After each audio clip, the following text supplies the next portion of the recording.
All right. Hello again, adventurers, and welcome to another exciting daily vlog. This is Daily Vlog 2025, number 233. And today, I want to talk about the end of the world of Warcraft. Not really. Quick reminder, if you haven't picked up your copy of The Hearth, which is a Guide to Magic and Murder, Book 1 of the Hemlock Saga, written by USA Today best-selling author Kiri links are in the description down below. This is not sponsored. This is not an ad. Those are not affiliate links. I get nothing out of this. Kiri's my friend. I like her books. I want lots of people to read her books. All right, so was playing some more World of Warcraft, like you do. I gotta say, the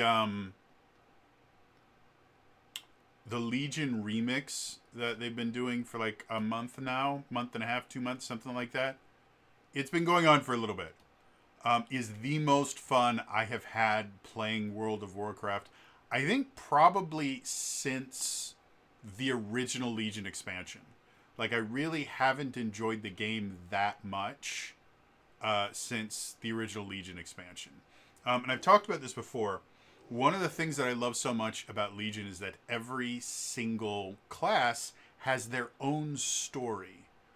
And their own kind of storyline, and they have all these cool artifact weapons that they have to get and power up. Like, it was a very player empowering story, which is not something you get a lot in World of Warcraft. World of Warcraft in general is telling the story of their characters while you participate in that story.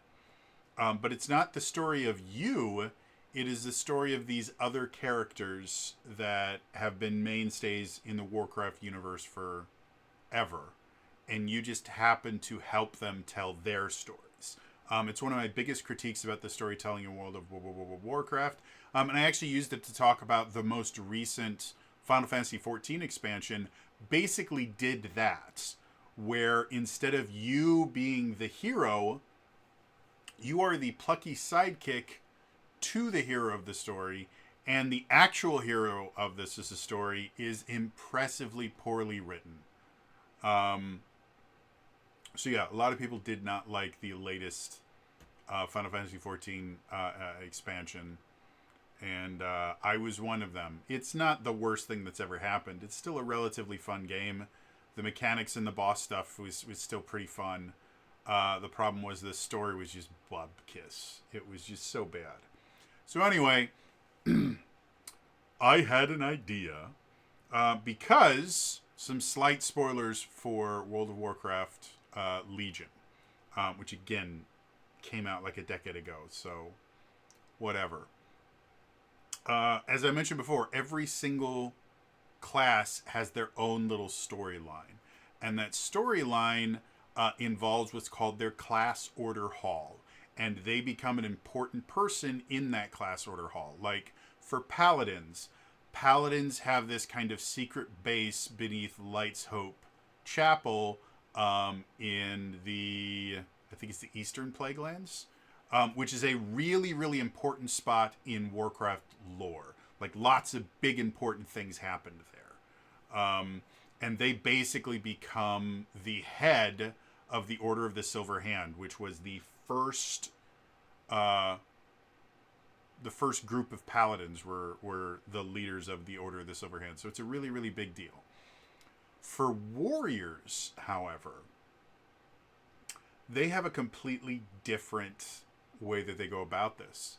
So the expansion starts off, or the class order hall starts off with you getting summoned to a place called the Broken Shore, where the Burning Legion, basically a massive army of demons, is invading. And your job is to go to the Broken Shore and try to fight them off and protect the world from this demonic invasion. Well, before you did that, there was this huge battle at Broken Shore where the king of Stormwind, Varian Rin, died trying to stop this onslaught. So this is technically the second attack on the Broken Shore. But Varian Rin, despite the fact that he died, was able to get most of his troops out of there, which allows for this kind of second offensive to go forward. So you are flown down to the Broken Shore from the flying city of Dalaran. And when you get there, there's this huge army of demons. You have to go through and you have to fight them. Then more demons come. You have to go through and fight them. Then more demons come. You go through and fight them. Every time you do, however, you lose massive portions of your army. Because of what happened before, you don't really get to bring, the entire might of the Alliance or anything like that. You're teamed up with these Norse-themed giants called I think it's the Virkul, something like that. And so you are losing troops after every wave, and it's starting to look bad. Well, after one of the waves, you see this strange, like, angel-looking character could come down.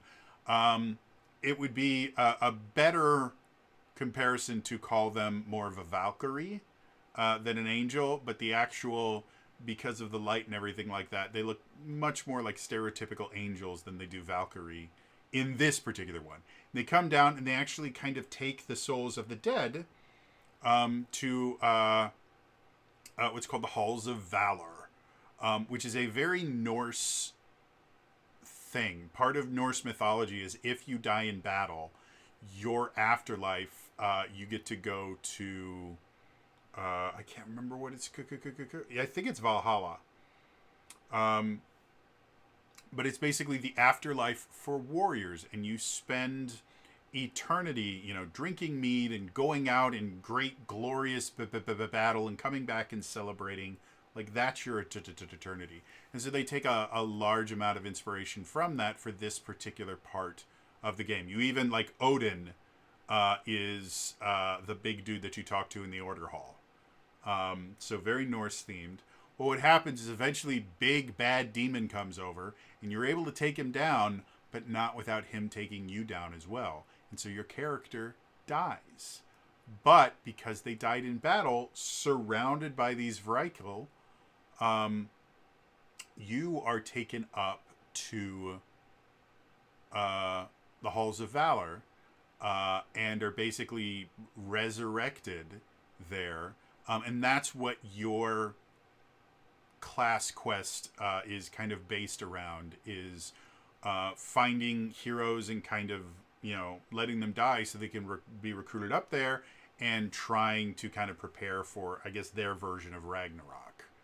And it got me thinking about tabletop RPGs. One of the things I've mentioned before, well, how do you deal with a TPK in a tabletop RPG? And there's a number of different ways that you can deal with it. One of the simplest is just because you were TPK'd doesn't mean that you're all dead. It could be that you were TPK'd and then captured. And now you have to break out of prison. Or they thought you were dead, and so they take all your good stuff, they leave you on the side of the road to die, and you just happen to not die. So you're still alive, but you've basically been reduced to square one. All of your good equipment's gone, all of your money's gone, probably your horses and everything are gone, and now you have to try and find a way to kind of exist without all of that, to get your revenge, to do whatever you want. But a third option is actually split into kind of two different sub-options. Okay, you do die. One of the options is, okay, well then all your players can basically create new characters that are going to carry on your role for whatever reason. They're avenging your death, whatever. But the other route you can go, and I think this ties in really well with the warrior storyline in Legion, is the idea of, okay, you go to the afterlife. But that's not the end of your story. And now you have basically a death campaign to deal with. Where instead of dealing with like mortal problems, which who knows, maybe you will come back to deal with those mortal problems because they become large enough that they're going to affect the afterlife, or you may not. It may start an entirely new story, but it is a really interesting thing to do, depending on how you set up your afterlife, or if there is an afterlife for your characters. Like a good example, in Faerun, there's this thing that's happening in the Seven Hells called the Blood War, where it's basically this massive, massive war between demons and I think it's like the Gith and stuff like that. I might be wrong. I'd have to look it up again. It shows up a little bit in Baldur's Gate 3 because Karlach is involved in the Blood War as well. But what theoretically could happen is your characters die, and instead of going to the afterlife they're supposed to go to, their souls effectively get hijacked to go fight in the Blood War because they need more soldiers. Or you could, what effectively happens in Shadowlands, World of Warcraft Shadowlands, which was not a great expansion, but it had cool ideas behind it, where you go to the afterlife and somebody is kind of through the shadows and everything like that. Shadowlands is kind of puppeteering a few different people to make bad things happen in the various different afterlives, and you have to kind of come, you have to kind of come to the understanding of what's going on, who's pulling the strings, and effectively stop it. Now, because it's an MMO, you have no control over what goes on. You are just on a linear path. That's how it works. But in a tabletop RPG, that can be exceptionally interesting. To run an entire campaign in the afterlife, I think is very, very interesting, especially if these are characters that were adventuring together before and have now been sent to the afterlife, because now you have the motivation for them of, well, yes, we would like to, deal with the adventure that's happening here, but we left all our friends and family behind without dealing with the bad person that was going to do bad things to the world.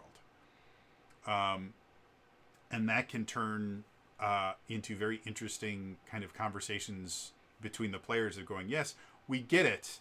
There's like an evil secret society in heaven that's doing bad things, and that's real bad, and it's going to screw up the afterlife. But we were currently in the before afterlife, or just life, and there were bad things happening there. Maybe we should try and find a way to go back there before we get dealing with politics up here. And then there's going to be other people going, well, we can't go back because we're dead. So unless you happen to know a necromancer and don't mind being a zombie and smelling of rotting brains for the rest of existence, maybe we stay up here and do this stuff. And it creates this really interesting idea for a story where, it might be that that's what the players bargain with in the afterlife. They go, hey, we will help you out with us because we are adventurers. This is literally what we do. We will help you out with this, but our payment is if we fix things up here, you send us back so we can fix things there. Or again, they could just kind of abandon it with the idea of, well, you did your part and your death inspired others to take up your cause, and that cause is going to be dealt with, and now you need to deal with your next version of existence. Either way, it makes for really interesting storytelling.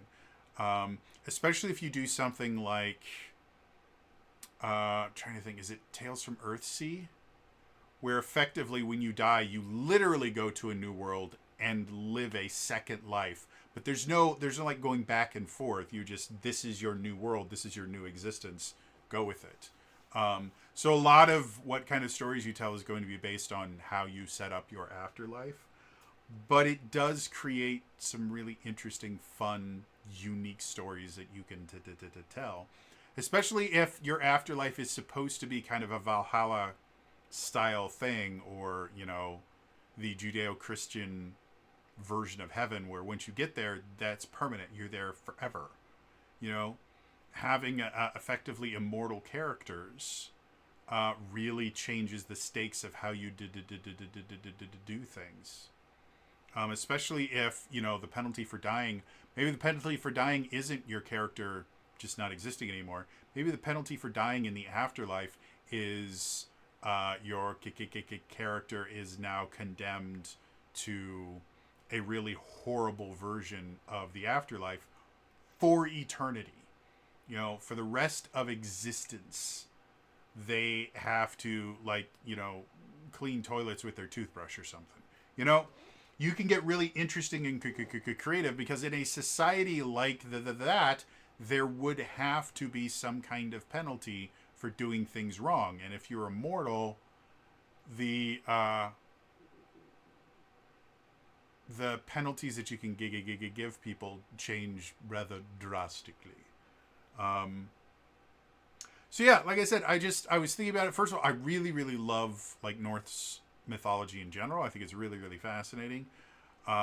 There's actually a game, Valkyrie Profile, that originally came out in the PS1 and has been re-released a couple times now.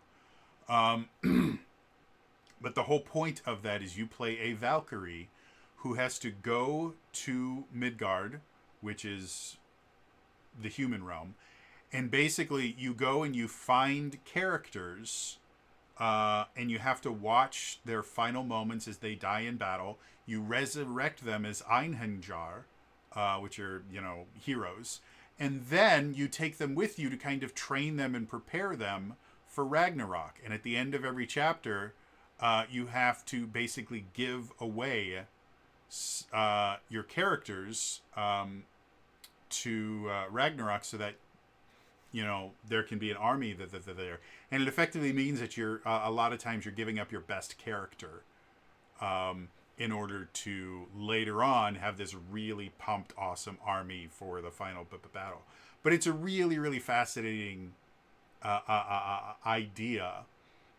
And yeah, it just got me to thinking about, how cool would an afterlife D&D or